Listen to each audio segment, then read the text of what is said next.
नमस्कार भक्तजनों, मैं आपको माघ मास का 13वां अध्याय सुना रही हूँ। माघ मास में स्नान दान का फल। इतनी कथा सुनकर राजा दिलीप कहने लगे, हे ऋषिवर, माघ स्नान में ऐसा कौन सा विशेष गुण है जिसके एक बार करने के प्रभाव से विकुंडल स्वर्ग में चला गया और दूसरे के प्रभाव से अपने भाई कुंडल को स्वर्ग में भिजवा दिया।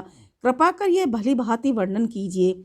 राजा दिलीप के ये वचन सुनकर महर्षि वशिष्ठ जी कहने लगे, हे राजन, जल स्वभाव से ही पवित्र, निर्मल और जीवन स्वरूप है। इसलिए वेदों में जल को साक्षात नारायण स्वरूप कहा गया है।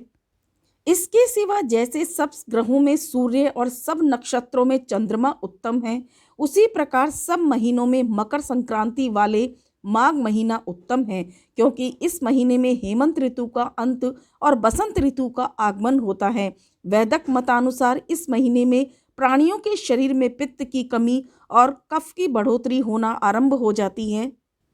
हे राजन, जब मकर राशि पर सूर्य स्थित हो उस समय 5, 7 या 2 दिन ही विधि विधान से स्नान करने से शुक्ल पक्ष के चंद्रमा के समान पुण्य फलों की बढ़ोतरी हुआ करती है, क्योंकि मकर संक्रांति वाला तमाम महीना अत्यंत पवित्र और उसकी किसी भी तिथि में स्नान और दान आदि करने से मनुष्य के पाप और तापों की शांति हो जाती है। अब मैं आपके सामने माघ स्नान की विधि का वर्णन करता हूँ, सावधानी से सुनो।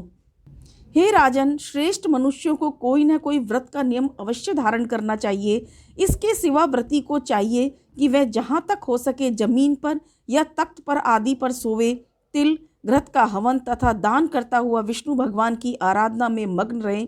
हे राजन, भगवान के लिए व्रती को अखंड दीपक का पुण्य करते हुए ईंधन, कंबल, वस्त्र, जूते, कुमकुम, घी, तेल, कपास, कोठी, तोशक, कनात, पर्दों, भूमि, स्वर्ण, रतन और अन्य आदि पदार्थों का श्रद्धानुसार दान करते हुए रहना चाहिए, क्योंकि बिना दान किए परलोक में ना तो कुछ मिलता है और ना ही इस लोक में सुख की प्राप्ति होती है।